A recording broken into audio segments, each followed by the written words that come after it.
Hello friends, welcome to my YouTube channel. My name is Harjeet Kaur. हम कर रहे हैं Indian economy by Ramesh Singh, जिसमें हमारा चैप्टर 5 चल रहा है, प्लानिंग इन इंडिया। और इसमें आज हम करेंगे सेंट्रल प्लानिंग। सेंट्रल प्लानिंग के अंदर 3 टॉपिक आते हैं। एक है 5 ईयर प्लान्स, एक है 20 पॉइंट प्रोग्राम और थर्ड है एमपीलैट्स। तो शुरू करते हैं सेंट्रल प्लानिंग से। सेंट्रल प्लानिंग क्या होती है? सेंट्रल प्लानिंग वो प्लान्स होते हैं जिनको सेंट्रल गवर्नमेंट बनाती है, सेंट्रल गवर्नमेंट ही फाइनेंस करती है और सेंट्रल गवर्नमेंट ही इम्प्लीमेंट करती है नेशनल लेवल पे। उनको बोलते हैं सेंट्रल प्लान्स। अभी तक 3 सेंट्रल प्लान्स आए हैं। कौन कौन से? एक तो 5 ईयर प्लान्स आए हैं, दूसरा आया है 20 पॉइंट प्रोग्राम और तीसरा है एमपीलैट्स। एमपीलैट्स क्या है? Member of parliament local area development scheme. तो आज हम करेंगे 5 ईयर प्लान्स। 5 ईयर प्लान्स के हम पहले 6 प्लान्स के बारे में डिस्कस करेंगे। तो 5 ईयर प्लान्स क्या है? 5 ईयर प्लान्स एक सेंट्रल प्लान्स है। जो सेंट्रल प्लान्स आए थे उनमें से जो सबसे मोस्ट इंपॉर्टेंट जो प्लान है वो है 5 ईयर प्लान्स। तो 5 ईयर प्लान्स जो होते हैं वो यूजुअली 5-5 साल के होते हैं 5 ईयर प्लान्स। तो वन आफ्टर अनदर कंटिन्यूसली ये इंडिया में अभी तक चलते आ रहे हैं। अभी तक तो नहीं बोलेंगे, मतलब जब तक प्लानिंग कमीशन था तब तक प्लानिंग चलती आ रही थी। हाँ, बट बीच बीच में 1-2 बार हुआ था जो प्लान हॉलीडे बीच में आ गया था, एनुअल प्लान्स भी बने थे, तो उसके बारे में भी हम बीच में डिस्कस करेंगे। तो शुरू करते हैं 5 ईयर प्लान से। फर्स्ट प्लान इसका, फर्स्ट 5 ईयर प्लान जो था वो बना था 1951 से लेकर 56 तक। जब इंडिपेंडेंस मिली थी तो उस टाइम पे हमारी कंट्री में सबसे बड़ी प्रॉब्लम थी फूड ग्रेन्स की। हमारे पास फूड ग्रेन्स भी उस टाइम पे नहीं थे, तो इसीलिए 1951 में हम फूड ग्रेन्स को इंपोर्ट करते थे। फूड ग्रेन्स को हम इंपोर्ट करते थे तो उनका प्राइस बहुत ज़्यादा होता था, प्राइस ज़्यादा होता था। तो इसीलिए जो फर्स्ट 5 ईयर प्लान बना था उसका मेन फोकस था एग्रीकल्चर। एग्रीकल्चर को उन्होंने हाईएस्ट प्रायोरिटी दी थी फर्स्ट 5 ईयर प्लान में, including irrigation and power projects. जो फर्स्ट 5 ईयर प्लान का टोटल आउटले था, टोटल आउटले में से अप्रॉक्सीमेटली 44.6% जो था वो दिया गया था पब्लिक सेक्टर अंडरटेकिंग्स को। प्लान आउटले क्या होता है? प्लान आउटले होता है जो प्लान का टोटल बजट इनको दिया जाता है कि प्लान पे इतना खर्चा होगा, उसको बोलते हैं प्लान आउटले। जो टोटल बजट प्लान का होता है उसको प्लान आउटले बोलते हैं। तो इसका 44.6% पब्लिक सेक्टर अंडरटेकिंग्स को दिया गया था। फिर आता है सेकंड 5 ईयर प्लान। जो सेकंड 5 ईयर प्लान था ये चला था 1956 से लेकर 61 तक। तो अब जो फर्स्ट 5 ईयर प्लान था उसमें हमने प्रायोरिटी दी थी एग्रीकल्चर को। तो एग्रीकल्चर में हम, इंडिया जो था उस टाइम पे फूड ग्रेन्स में सफिशिएंट हो गया था, इंडिया के पास सफिशिएंट फूड ग्रेन्स हो गए थे। तो उस टाइम पे फिर इन्होंने सेकंड 5 ईयर प्लान पे इन्होंने इंपॉर्टेंस दी थी रैपिड इंडस्ट्रियलाइजेशन को, कि हम इंडस्ट्री को ग्रो करेंगे। इसमें इनका मेन फोकस था हैवी इंडस्ट्रीज पे और कैपिटल गुड्स पे। और जो सेकंड 5 ईयर प्लान था इसको बनाया था प्रोफेसर महालनोबिस ने बनाया था। तो इसमें अब उस टाइम पे क्लोज्ड इकोनॉमी थी, तो क्लोज्ड इकोनॉमी के चलते हुए हमारे यहाँ पे फूड की शॉर्टेज हो गई और साथ ही साथ कैपिटल की भी शॉर्टेज हो गई थी during the second 5 year plan. इसीलिए जो थर्ड 5 ईयर प्लान आया था, थर्ड 5 ईयर प्लान आया था 61 से लेकर 65 तक। तो इस टाइम पे फिर से हमने फोकस किया एग्रीकल्चर पे। फर्स्ट प्लान में एग्रीकल्चर पे फोकस किया था, सेकंड में हम इंडस्ट्री पे आ गए, लेकिन इंडस्ट्री के चलते हुए फूड ग्रेन्स की शॉर्टेज हो गई, इसीलिए थर्ड प्लान में हम फिर से एग्रीकल्चर पे शिफ्ट हो गए थे। तो इसका जो मेन ऑब्जेक्टिव था वो एग्रीकल्चर सेक्टर था। तो पहली बार इस टाइम पे जो थर्ड 5 ईयर प्लान था, इस प्लान में पहली बार फोकस किया गया था बैलेंस्ड एंड रीजनल डेवलपमेंट पे। थर्ड प्लान का एम था बैलेंस्ड एंड रीजनल डेवलपमेंट। फिर आया इसके बीच में और भी है। जो थर्ड 5 ईयर प्लान था ना, थर्ड 5 ईयर प्लान के टाइम पे इंडिया में बहुत सारे मिसफॉर्च्यून्स हुए थे।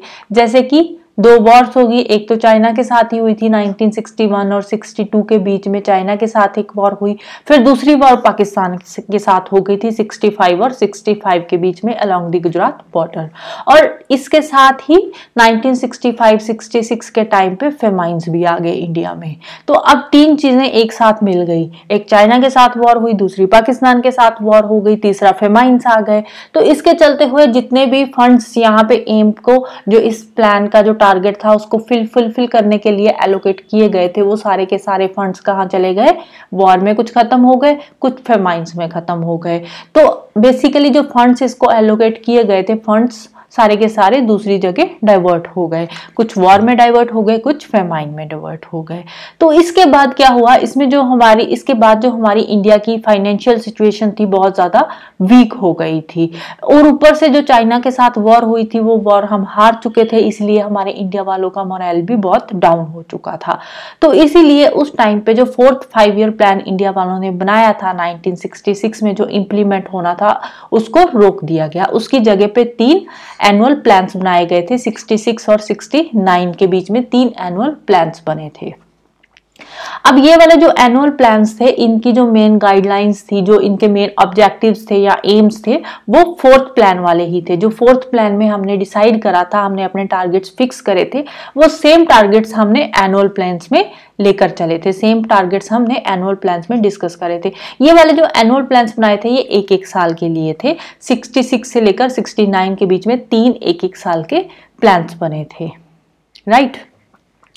अब उस टाइम पे जो अपोजिशन पार्टी के लीडर थे पार्लियामेंट में, या बहुत सारे इकोनॉमिस्ट भी थे, उनका क्या मानना था, वो इस पीरियड को जो 66 से 69 वाला पीरियड है, इस पीरियड को मानते हैं discontinuity in the planning process, क्योंकि इस टाइम पे 5 ईयर प्लान्स तो आए ही नहीं, एनुअल प्लान्स आए थे, तो इसीलिए वो क्या मानते हैं, वो बोलते हैं discontinuity in the planning process, के इस टाइम पे प्लानिंग हुई ही नहीं, क्योंकि उनके अकॉर्डिंग प्लान्स वो होते हैं जो 5 ईयर के लिए बनाए जाते हैं। एनुअल प्लान्स को वो प्लान्स का नाम दे ही नहीं रहे थे। तो इसीलिए जो अपोजिशन वाले हैं वो इस 3 सालों को बोलते हैं प्लान हॉलीडे, मतलब कि इन 3 सालों में जो प्लानिंग थी वो हुई ही नहीं अकॉर्डिंग टू अपोजिशन गवर्नमेंट।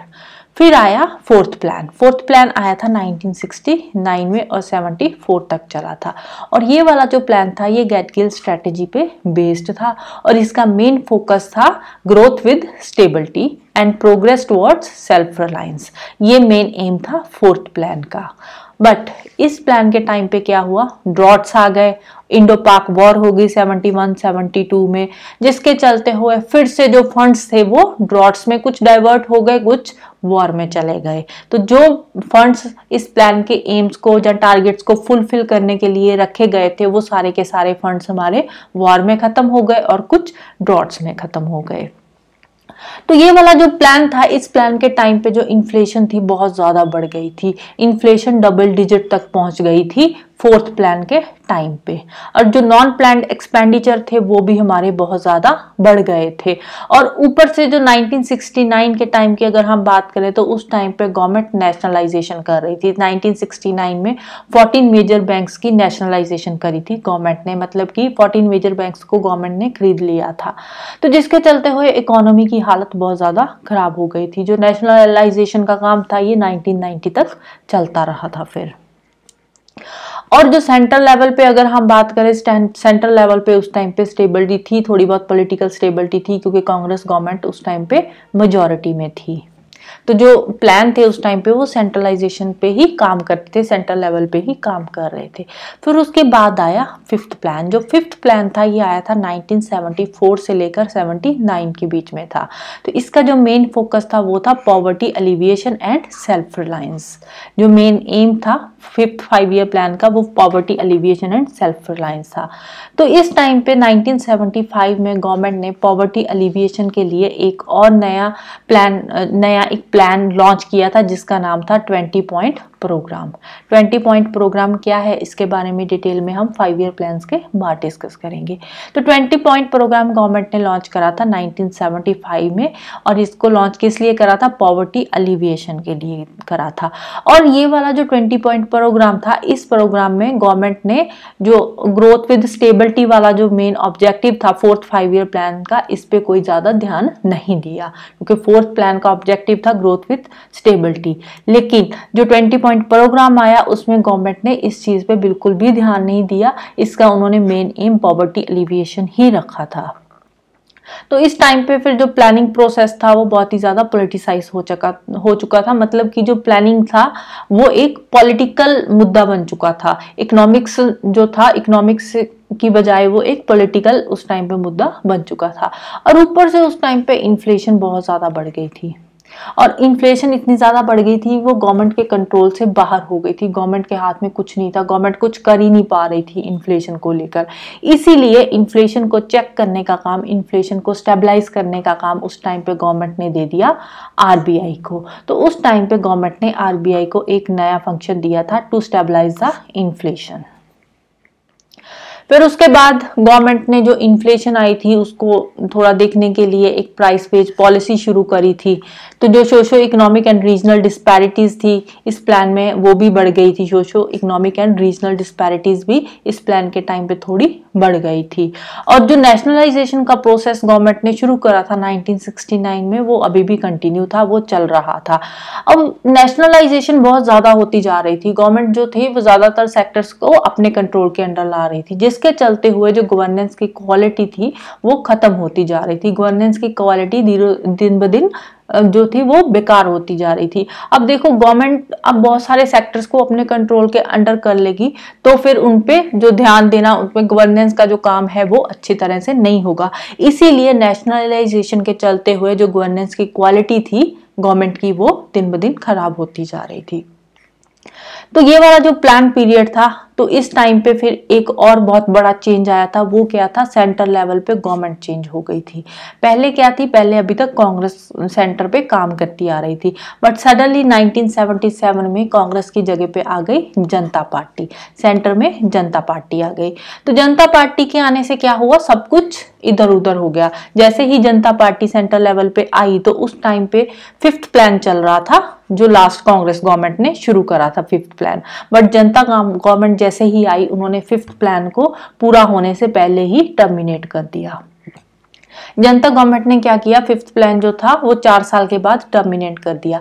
वैसे जो 5th प्लान था वो 1978-79 में खत्म होना था, बट जनता गवर्नमेंट ने 1977-78 में ही इसको खत्म कर दिया और 6th प्लान शुरू कर दिया। और 6th प्लान का जो पीरियड था वो इन्होंने रखा था 1978 से लेकर 83 तक का।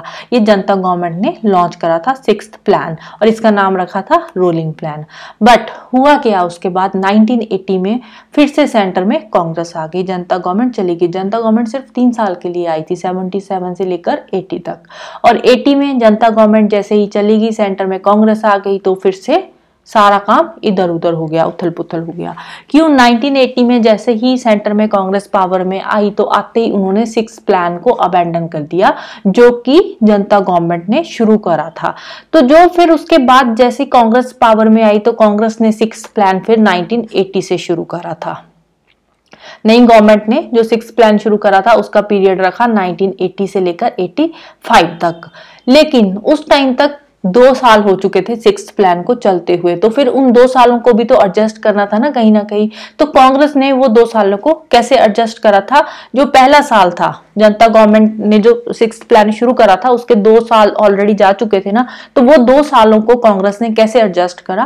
कांग्रेस ने जो पहला साल था 78 से 79 वाला, उसको तो उन्होंने 5th प्लान में ही ऐड कर दिया, क्योंकि 5th प्लान 4 साल के बाद ही जनता गवर्नमेंट ने टर्मिनेट कर दिया था।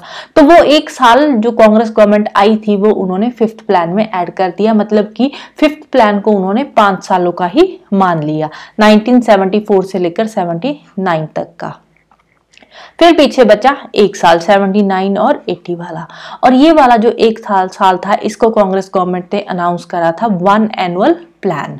और ये वाला जो एनुअल प्लान था 79 से 80 वाला, इसको इन्होंने नाम दिया था rolling plan of the Janata government.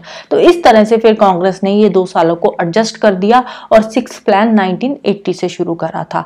और जो जनता गवर्नमेंट ने 6th प्लान शुरू करा था ना 1978 से लेकर 83 तक, इसमें उन्होंने क्या क्या ऑब्जेक्टिव्स रखे थे, इसमें इन्होंने एम्फेसाइज करा था न्यू इकोनॉमिक आइडियाज पे। इन्होंने बोला था कि हम बहुत अच्छे अच्छे नए इकोनॉमिक आइडियाज लेकर आएंगे और हम इकोनॉमी में फॉरेन इन्वेस्टमेंट को बिल्कुल ही बंद कर देंगे, प्राइस कंट्रोल पे हम ध्यान देंगे, पब्लिक डिस्ट्रीब्यूशन सिस्टम को हम इम्प्रूव करेंगे, स्मॉल स्केल और कॉटेज इंडस्ट्रीज को हम आगे प्रमोट करने की कोशिश करेंगे, डेवलप करेंगे। जो पंचायती राज इंस्टीट्यूशंस है इसकी हम सेकंड फेज लेकर आएंगे, इसको फिर से रिवाइव करेंगे, और जो एग्रीकल्चर और रूरल डेवलपमेंट है इस पे भी हम काम करेंगे। लेकिन अब ये वाला जो जनता गवर्नमेंट का प्लान था, ये प्लान बिल्कुल ही खत्म हो गया। ये जो जनता गवर्नमेंट का प्लान था, इसका कहीं पे भी नाम नहीं आता। ये वाला प्लान जो कांग्रेस थी उन्होंने बिल्कुल ही खत्म कर दिया। और जो ऑफिशियल 6th प्लान है वो रहा 1980 से लेकर 85 तक का। और जो ऑफिशियल 6th प्लान था, इसका स्लोगन था गरीबी हटाओ, मींस एलिविएट पॉवर्टी। तो पॉवर्टी एलिविएशन के लिए ऑलरेडी गवर्नमेंट ने 1975 में एक प्रोग्राम शुरू करा था जिसका नाम था 20 पॉइंट प्रोग्राम। तो 5th प्लान में ये वाला जो 20 पॉइंट प्रोग्राम था ऑलरेडी गवर्नमेंट स्टार्ट कर चुकी थी पॉवर्टी एलिविएशन के लिए। और इसके साथ साथ इस टाइम पे इन्होंने ये भी बोला था कि हम स्टैंडर्ड ऑफ लिविंग को भी इम्प्रूव करेंगे। पॉवर्टी एलिविएशन के साथ साथ स्टैंडर्ड ऑफ लिविंग को भी हम लोगों के इम्प्रूव करेंगे। तो जो 6th प्लान का मेन इंफोसिस था वो था रूरल एरियाज में सोशो इकोनॉमिक इंफ्रास्ट्रक्चर डेवलप करना, रूरल पॉवर्टी को एलिमिनेट करना, जो रीजनल डिस्पैरिटीज है उनको एलिमिनेट करना through various programmes like IRDP हो गया। और इसके साथ ही इन्होंने एक टारगेट ग्रुप की अप्रोच भी लेकर आए थे। टारगेट ग्रुप अप्रोच में क्या था, इसमें गवर्नमेंट ने नेशनल लेवल पे प्रोग्राम्स और स्कीम्स शुरू करी थी जिनका मेन एम था किसी स्पेसिफिक एरिया की डेवलपमेंट करना। प्रोग्राम नेशनल लेवल पे बनाए गए थे बट इनका मेन टारगेट क्या था, इनका टारगेट था किसी स्पेसिफिक एरिया को डेवलप करना। बेसिकली टारगेट ग्रुप अप्रोच को लेकर चल रहे थे ये 6th प्लान में, right. So that's all about today. Next हम शुरू करेंगे 7th प्लान से। तो जाने से पहले वीडियो को लाइक कर देना, शेयर कर देना और चैनल को सब्सक्राइब कर लेना। Thank you, bye bye and have a nice day.